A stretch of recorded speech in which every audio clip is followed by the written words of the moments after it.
अयोग वाह पे। ध्यान से देख लीजिए इन दोनों वर्णों को, ये वही दोनों वर्ण हैं जो न राम में हैं और न रहीम में हैं। ना ही ये स्वरों में इनकी गणना होती है और ना ही पूर्ण रूप से व्यंजनों में इनकी गणना होती है। सभी छात्रों को सुप्रभातम। कैसे हैं आप लोग? आशा है कि अपने लक्ष्य के प्रति सजग होंगे। आज हम अध्ययन करेंगे व्यंजन का। वर्णमाला के क्रम में हम स्वर का अध्ययन कर चुके हैं। आज हम अध्ययन करेंगे व्यंजन का।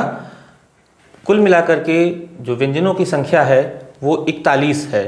यदि हम हिंदी वर्णमाला के 52 वर्णों में से 11 स्वर को निकाल देते हैं तो शेष 41 जितने भी वर्ण बचते हैं वे व्यंजन होते हैं। व्यंजन की परिभाषा है ऐसे वर्ण जो स्वरों की सहायता से उच्चारित किए जाते हैं व्यंजन कहलाते हैं। कहने का अर्थ है कि वे ध्वनियाँ या वे वर्ण जिनको बोलने में हमें स्वर की सहायता लेनी पड़ती है वे व्यंजन कहलाते हैं। व्यंजन किन किन चीज़ों में बटे हुए हैं आपके सामने हैं। सबसे पहले है स्पर्श व्यंजन। स्पर्श व्यंजन का से लेकर के माँ तक है।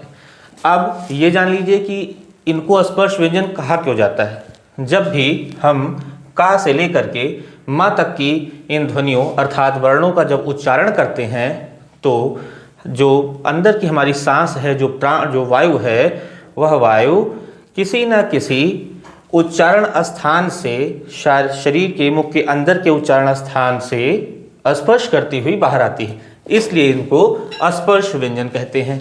दूसरा है अंतस्थ व्यंजन। जैसा कि नाम से ही पता चल रहा है, अंतस्थ का अर्थ होता है भीतर स्थित या मध्य में स्थित। तो जो आपके अंतस्थ व्यंजन या र ल व हैं ये ऊष्म व्यंजनों और स्पर्श व्यंजनों के मध्य में स्थित होते हैं। तीसरा आता है ऊष्म व्यंजन। ऊष्म नाम से ही हमको जो है इसका अर्थ पता चल रहा है गर्म या ताप। ऐसे व्यंजन वर्ण जिनका उच्चारण करते समय हमारे मुख से गर्म वायु निकलती है वे ऊष्म व्यंजन कहलाते हैं। अब आते हैं द्विगुण व्यंजन पर। द्विगुण व्यंजन वे व्यंजन हैं जो कि दो तरह से प्रयुक्त किए जाते हैं। जैसा कि आप देख सकते हैं यहाँ पर डा है और ढा है, परंतु यहाँ पे ड़ा है और ढ है।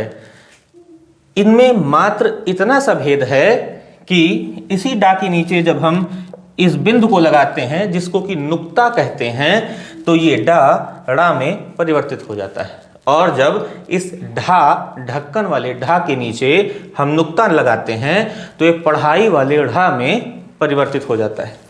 अब आते हैं संयुक्त व्यंजनों पर। संयुक्त व्यंजन वो व्यंजन हैं जिनका उच्चारण करने में हमको दो व्यंजनों का सहयोग लेना पड़ता है। कहने का अर्थ यह हुआ कि संयुक्त व्यंजन दो व्यंजनों से मिल करके बने होते हैं, और वे व्यंजन हैं क्ष, त्र, ज्ञा और श्रा। इस श्रा को देख करके भ्रमित ना होइएगा क्योंकि ये श्रा भी हमारी वर्णमाला में आता है, और ये जो आपका श्रा है ये श्रृंगार लिखते समय प्रयोग में लाया जाता है। अब आते हैं अयोग वाह पे। ध्यान से देख लीजिए इन दोनों वर्णों को, ये वही दोनों वर्ण हैं जो न राम में हैं और न रहीम में हैं। ना ही ये स्वरों में इनकी गणना होती है और ना ही पूर्ण रूप से व्यंजनों में इनकी गणना होती है। समस्या क्या है कि अंग और अ ये जो आपके सामने लिखे हुए हैं इनको लिखने के लिए हम आ का अर्थात ह्रस्व आ, जिसको हम छोटा आ कहते हैं, का प्रयोग होता है, परंतु ये मात्र स्वर आ ही नहीं है।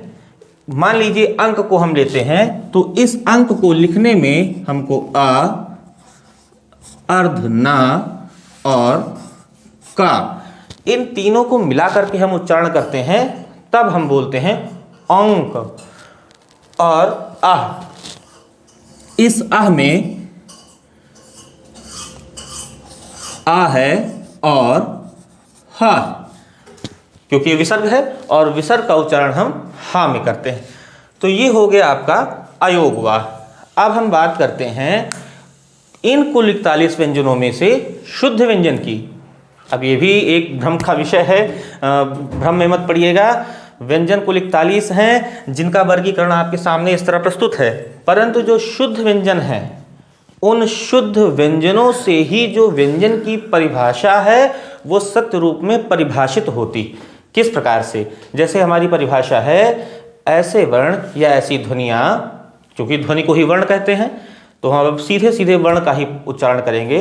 ऐसे वर्ण जिनके उच्चारण में, जिनको बोलने में स्वरों की सहायता लेनी पड़ती है, वे व्यंजन कहलाते हैं। ये परिभाषा है। तो अब यही जो शुद्ध व्यंजन है, ये ही सच्चे रूप से इस परिभाषा को ही प्रमाणित करते हैं। जैसा कि आप देख रहे हैं, का, ख, ग, घ, चा, ठा, दा, धा, इनको आप देख रहे हैं, इनका उच्चारण भी कर रहे हैं। परंतु ये जो आप का देख रहे हैं, ये जो का आप देख रहे हैं, ये मात्र का ही नहीं है, ये तो है पूर्ण व्यंजन, परंतु ये शुद्ध व्यंजन नहीं है। शुद्ध व्यंजन की परिभाषा है कि शुद्ध व्यंजन स्वरों की सहायता के बिना लिखा जाता है, उच्चारण ही किया जाता है, स्वरों की सहायता के बिना लिखा जाता है। और शुद्ध वर्ण व्यंजन, शुद्ध व्यंजन सदैव अर्ध होता है। अर्थात ये जो का है, ये क और अ, अर्ध का, देखिए हलंत लग गया, आधा हो गया, अर्ध का और आ से मिलकर बना हुआ है। फिर से समझिए, अगर हम अर्ध का में